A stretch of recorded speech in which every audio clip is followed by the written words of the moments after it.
iniciar nossas atividades de natureza doutrinária nesta noite,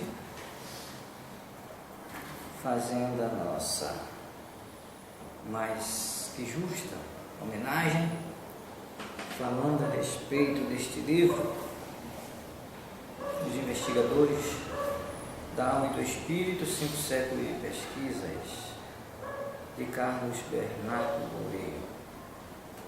E a nossa contemplada de hoje, a nossa venerada, é Amália Domingues Soler,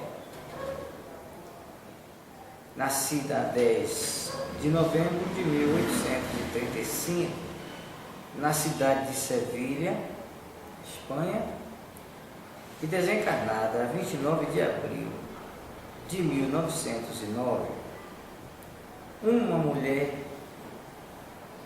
aparece no cenário da vida, Amália Domingues Soler.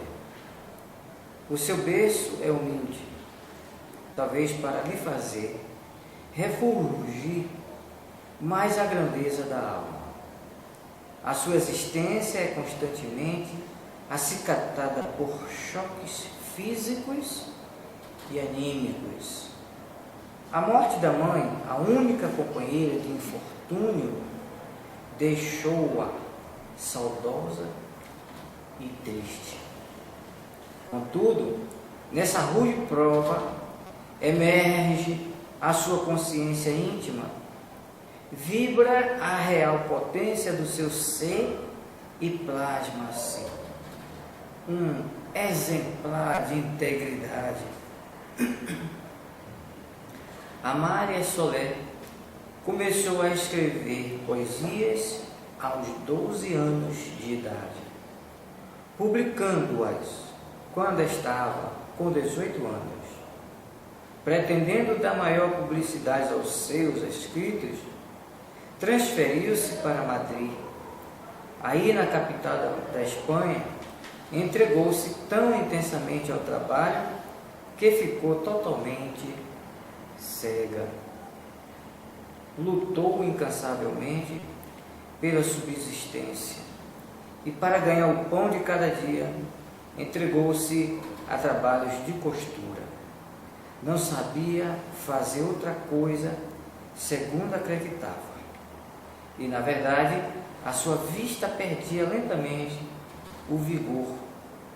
Apagou-se e ela, Amália Soler, agigantou-se espiritualmente perante a dor.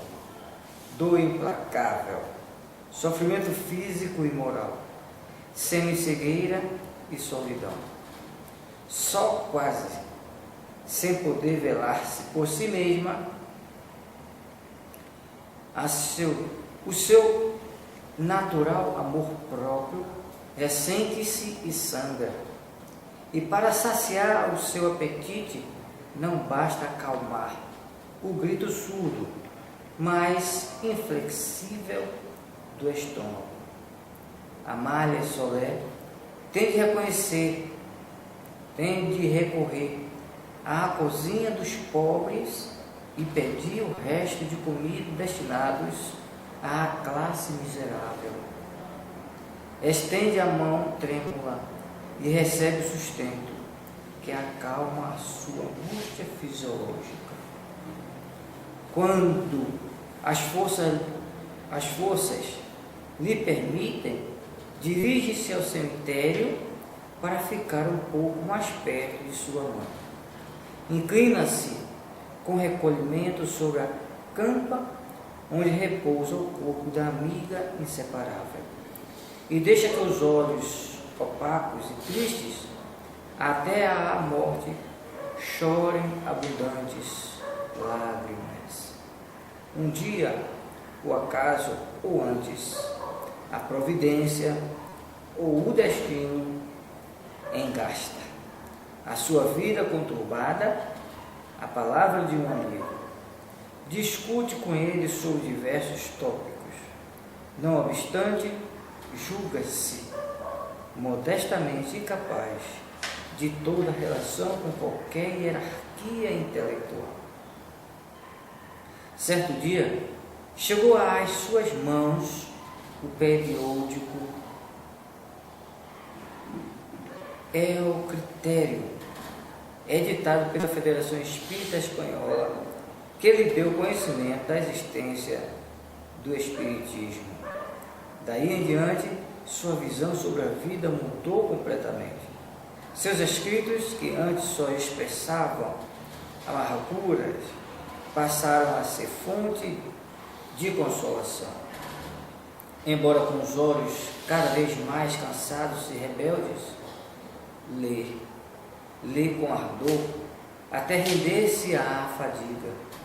A sua crença em Deus torna-se raciocínio, começa a compreendê-lo melhor e esboça-se no seu rosto o sagrado sorriso de um deísmo mais real.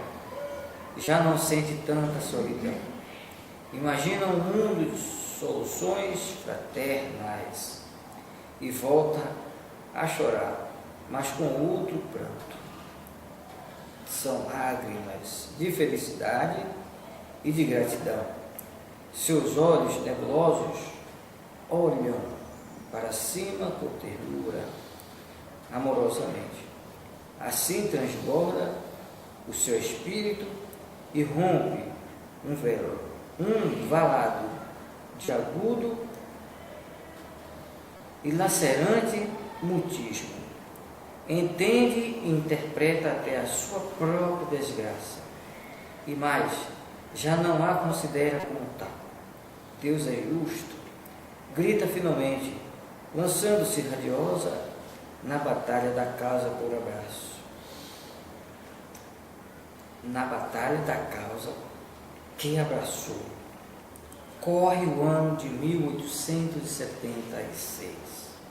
Amália consegue consolidar franca amizade com um casal catalão e alguns conterrâneos.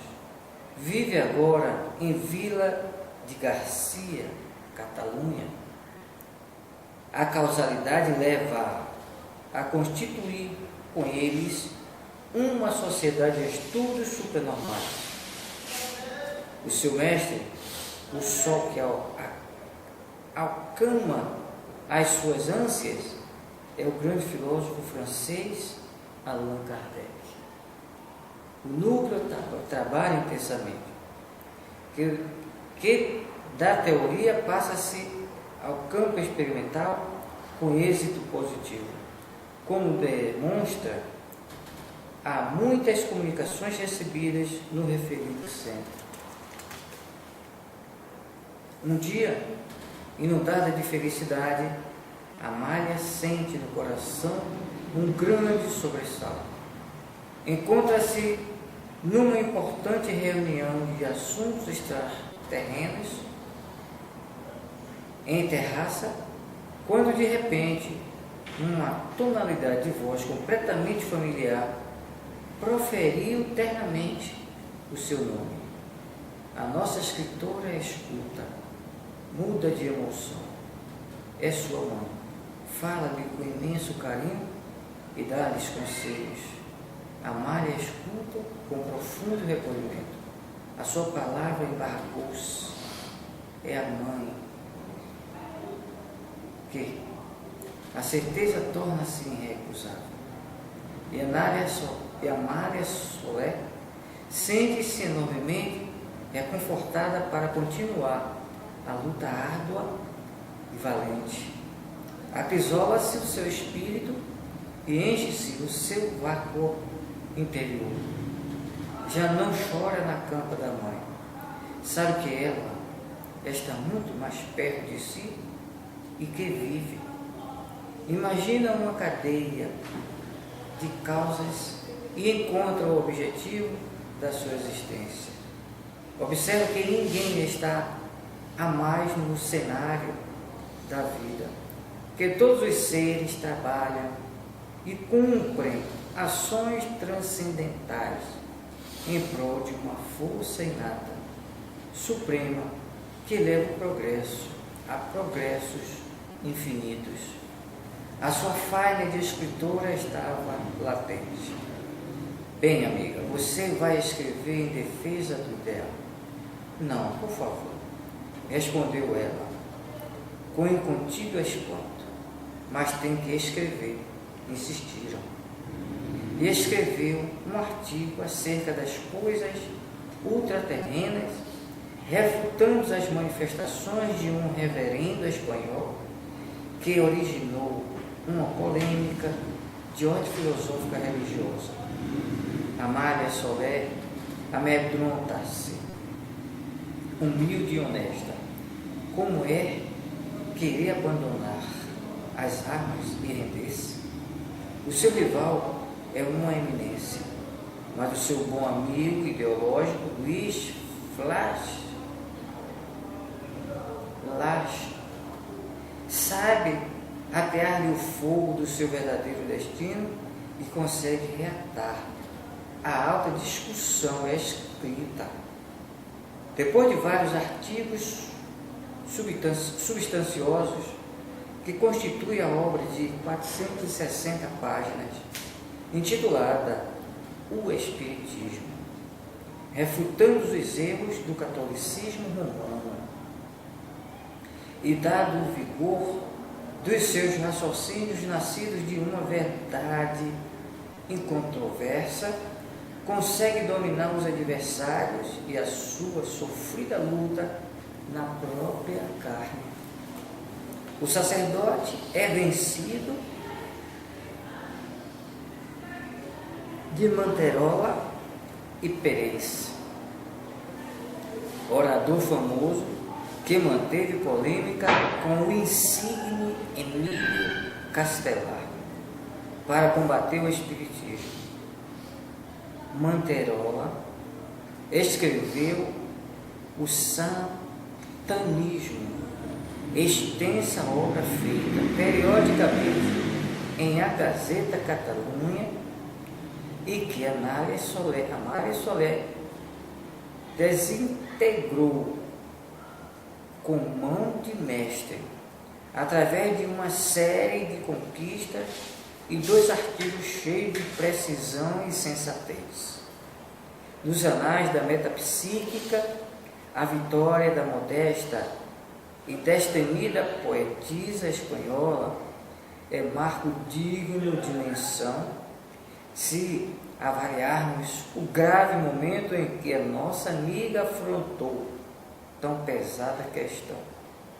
Nessa época, o clero tinha força suficiente para encenar autos de fé, à semelhança do que realizou em Barcelona, no qual as obras de Kardec foram queimadas. Àquela polêmica devemos juntar, a título ilustrativo, a menção de muitas outras mantidas com ilustres sacerdotes que, por vezes, tornaram a liberdade de amesquinhar publicamente as virtudes da nova doutrina. Em todas elas, a escritora espanhola triunfou brilhantemente. No Brasil, a sua obra mais conhecida é Memória do Padre Germano, que contém importantes ensinamentos para a humanidade.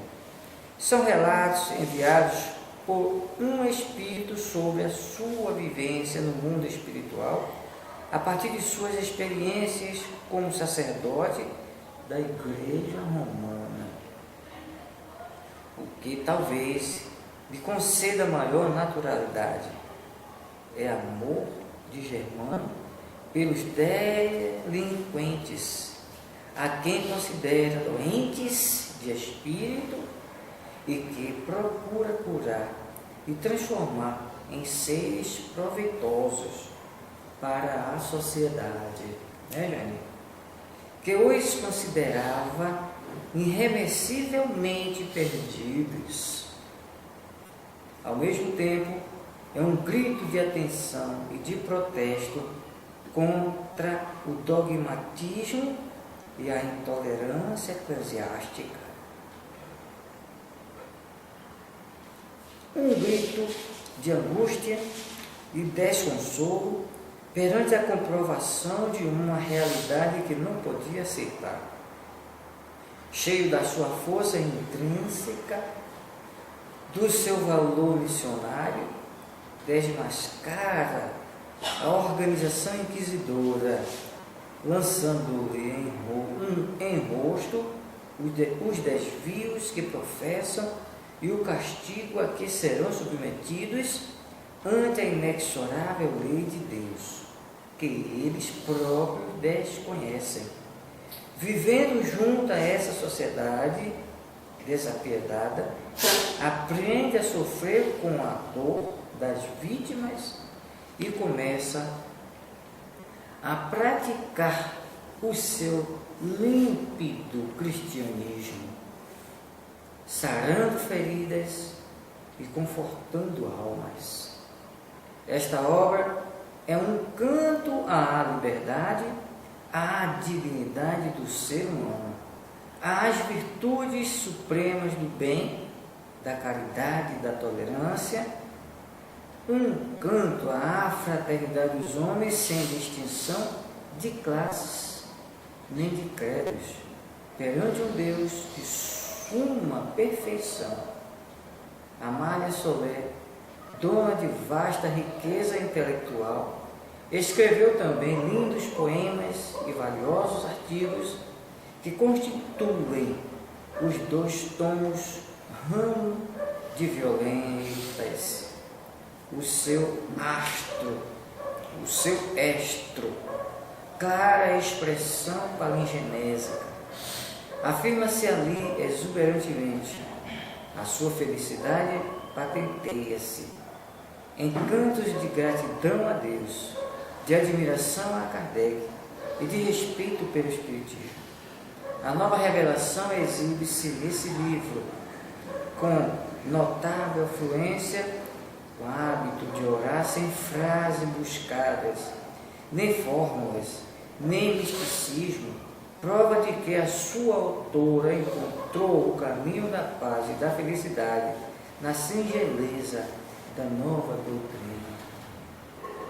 Eis algumas estrofes de sua fecunda obra poética, num canto dedicado a Allan Kardec, e que remata assim: glória ao seu nome, às virtudes, glória ao avanço do infatigável obreiro, que alcançou o bem, do bem a vitória. Feliz de quem percorra o seu caminho. Honremos do profetas a memória, com nosso amor profundo e verdadeiro, regenerador das leis benfazejas, bendito Allan Kardec, bendito sejas. No seu ensejo de despertar o real sentido de Deus, aponta o seguinte na sua poesia, os milagres. Não é preciso que inventemos nada para provar de Deus a onipotência. Onde o mortal pousa sua mirada, encontrará a santa providência. E quando o seu empenho se limita a destruir os ídolos, exclama fogosamente: imagens de cera vestem com brocado, a chuva de diamantes oferece com fervor, e o infeliz mendigo sucumbe abandonado, sem leito, sem abrigo, em grande dor. A quem fará mais falta o donativo? A figura gelada ou ao mortal? Ao ser que luta no pesar cativo, ou um símbolo sem valor real? Mas não é tudo. Amália continua a trabalhar pela sua causa.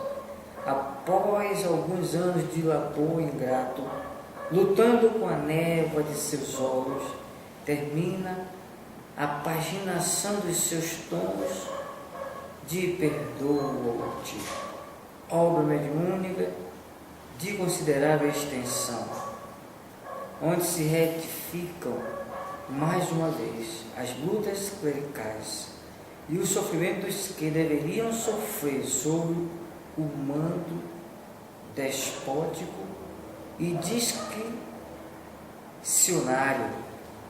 Embora na longa série de fatos relatados pela protagonista da obra haja referências à sua participação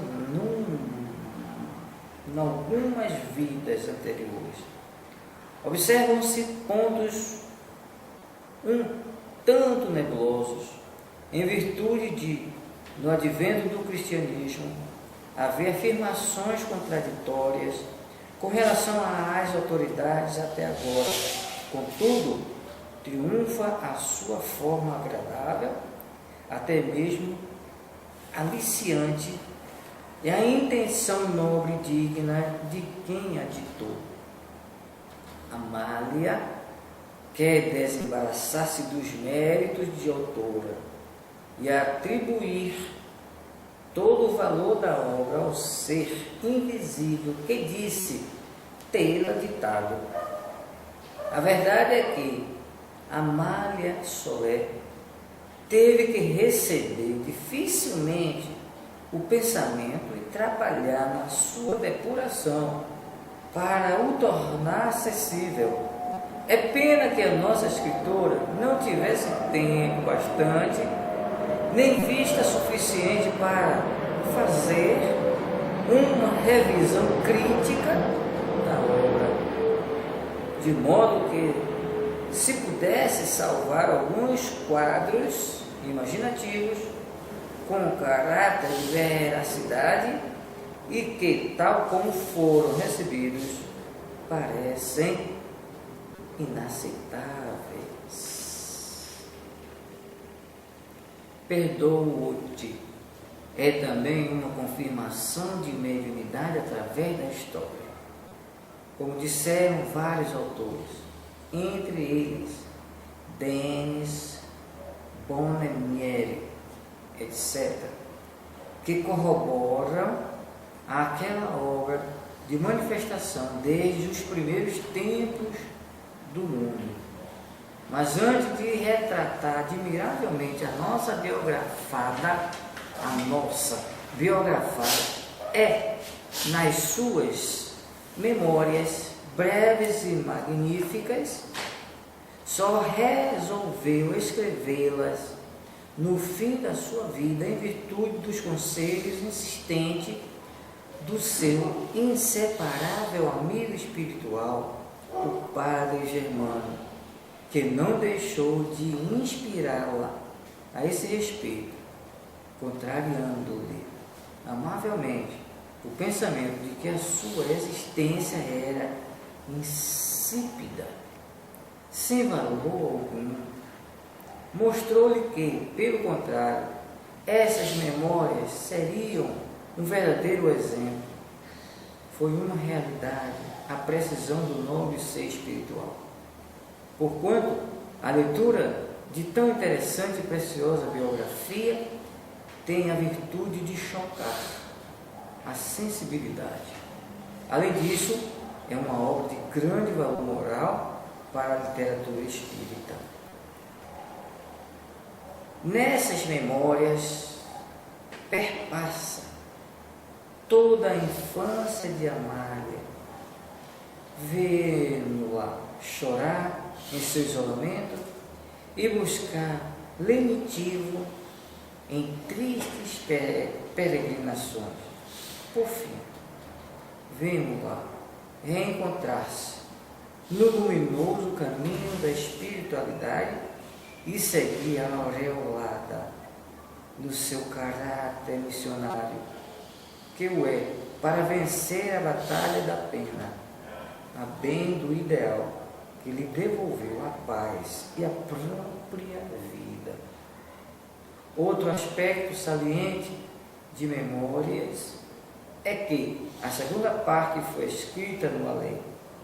Enquanto a se redigia, passou ao mundo dos espíritos, donde concluiu a obra começada, como sucedeu a Charles Dickens. E na Vila de Garcia, Catalunha, mansão de luz para Amália Soler, ergue-se a recordação eternizada na sua doçura e inteireza, dando uma vez mais a razão da existência e o porquê do sofrimento em todas as aparentes injustiças que nos ferem. A 29 de abril de 1909, desencarna Amália Domingues Soler. És uma grande poetisa e escritora ausente, mas vive e radiosa nos seus méritos e no seu elevado valor moral. Salve a nossa veneranda Amália Domingues Soler. E a gente fica aqui.